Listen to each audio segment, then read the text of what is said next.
Nagkikrave ka ba sa bulalo? Pero nagtitipid ka, bakit hindi mo subukan itong melts in your mouth na bulalof? It melts in your mouth? Unay magpainit ng mantika, prituhin ang beef loaf para hindi basta-basta madurog at mas lumabas ang flavor nito. Pagkatapos ay igisa ang sibuyas, ilagay na din ang mais, lagyan ito ng tubig, lagyan ng pamintang buo, timplan ito ng patis, tsaka ito pakuluin. Kapag kumukulo na, isunod na din ilagay ang Baguio beans at ilagay ang pechay Baguio. Lutuin ng bahagya, pagkatapos ay ilagay na din ng isa-isa ang prinitong beef loaf. Ilagay na din ang pechay Tagalog, tsaka lagyan ito ng lalong magpapasarap na onion leeks. Pakuluin lang ito ng ilang minuto at timplahan pa ito ng patis kung natatabangan kayo. At ayan na, luto na ang ating vegetarian beef loaf. Kain na tayo! At yan, matitikman na natin yung luto ni Dali na bulalof. Ayan, oh. Ayan. Bulalo na may meatloaf. Beef loaf pala, beef loaf. Ayan, oh. So, sa mga gustong matry ito pero nagba-budget meal, ito. Kasi medyo mahal ang ano natin ngayon, bilihin. So, vegetarian, beef loaf ang gamitin nyo. So, syempre, bago tayo mag-start, huwag natin kalimutang uminom ng Grain Smart Rice Coffee, ang kapeng gawa sa bigas, low in calorie, decaffeinated, at gawa siya sa brown rice. Yan. So, para kang, pag uminom ka ng Grain Smart Rice Coffee, parang uminom ka ng 11-in-1 dahil napakaraming sangkap nito tulad ng moringa, ocralin, mangosteen, grapeseed extract, madami pang iba eh. Pero yung pinaka-favorite ko dito yung barley. Kasi ang barley maganda sa kalusugan niya, lalo na kapag wala pang laman yung sikmura nyo, inumin nyo to. Kasi may barley to. Nakakatulong din siyang hindi mag-form ng mga kidney stone dahil tayo mga Pilipino mahilig sa mga maaalat na sausawin. So, highly recommended Grain Smart Rice Coffee. So, sa mga gustong bumili nito, black apps, blue apps, orange apps, o kaya mag-message kayo sa page ko, naka-auto-reply na yung link para tama yung mabilan nyo. Yan. So, bago tayo mag-start, pray muna tayo. Masalamat po sa mga biyayang ito. Pakibasbasan po. Sa pangalan po ni Jesus. Amen. Yan. So, siyempre may sausawan tayo dito. Ayan. So, kunin na natin to. Ito. Yan. Sheesh. Natin. So, tikman na natin.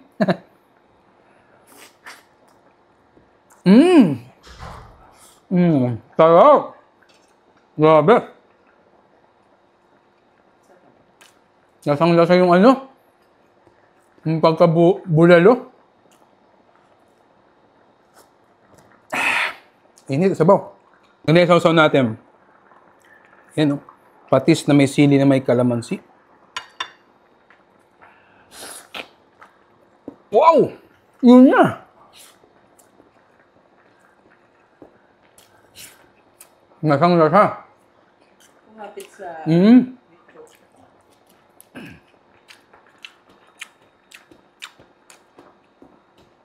Kapit na kapit sa ano. Sasabaw yung ano. Yan. Beef loaf. Sabaw. Sarap din masabaw eh. Harap. Rice coffee. Kaping pampahaba ng buhay. So nga natin ulit. Ramdam na ramdam mo yung pagkabulalof niya dahil sa, lalo na yung sausawan. Di ba din madalas sinasawsaw?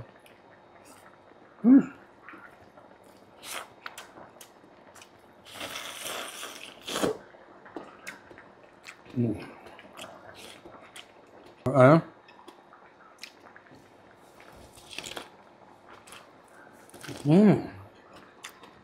Sarap.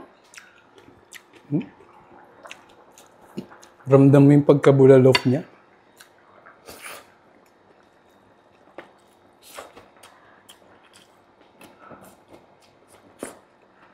Mapaparami ka ng KM.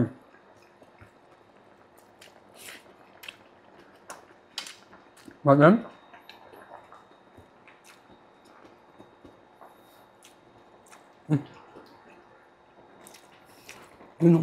Sarap. Solid. Grabe, solid talaga to. Highly recommended tong ano na to. Lutong to. Vegetarian. No?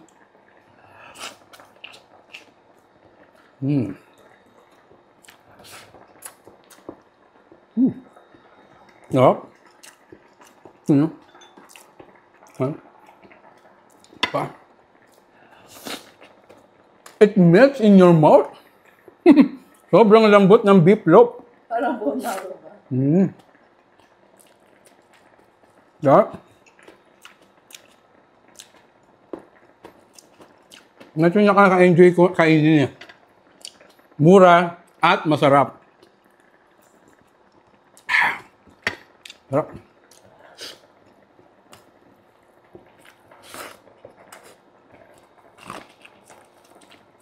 May mga gulay pa.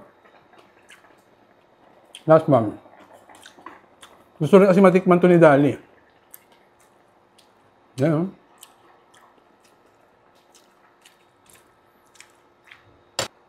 Mga gulay.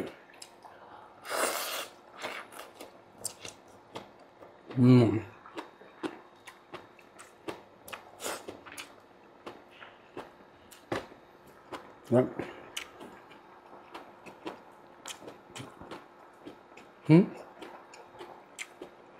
Joke lang. Pinigaan ko na.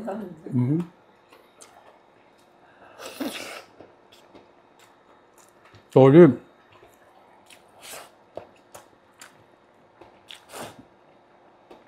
Extra rice pa po. Pa-extra rice na tayo. Sarap kasi nung rice ng Grain Smart rice eh. Amaya.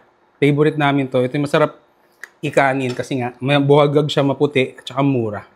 Yan. So sa mga gustong bumili nitong Grain Smart Rice Coffee, black apps, blue apps o kaya orange app, comment kayo sa comment din kayo, magre-reply kami, sisend namin yung link. Tapos message kayo sa page ko, naka-auto reply na yung link.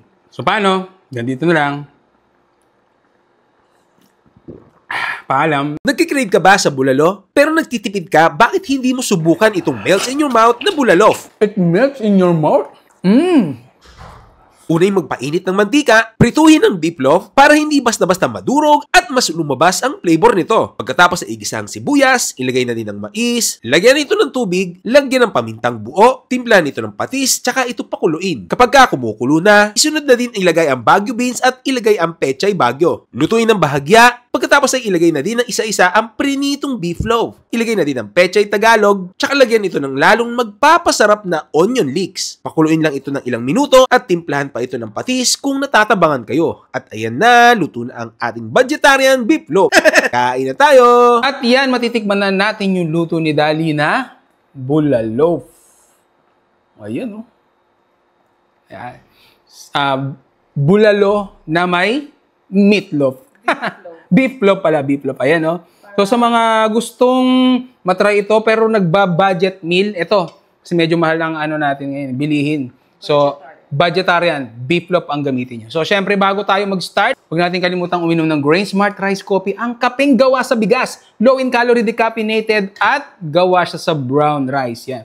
So, para kang, pag uminom ka ng Grain Smart Rice Coffee, parang uminom ka ng 11-in-1 dahil napakaraming sangkap nito tulad ng moringa, okralin, mangosteen, grapeseed extract, madami pang iba eh. Pero yung pinaka-favorite ko dito yung barley. Kasi ang barley maganda sa kalusugan niya, lalo na kapag wala pang laman yung sikmura nyo, inumin nyo to.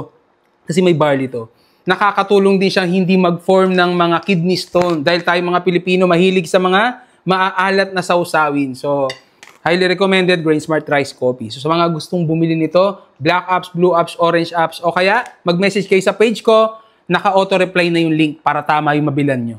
Yan. So, bago tayo mag-start, pray muna.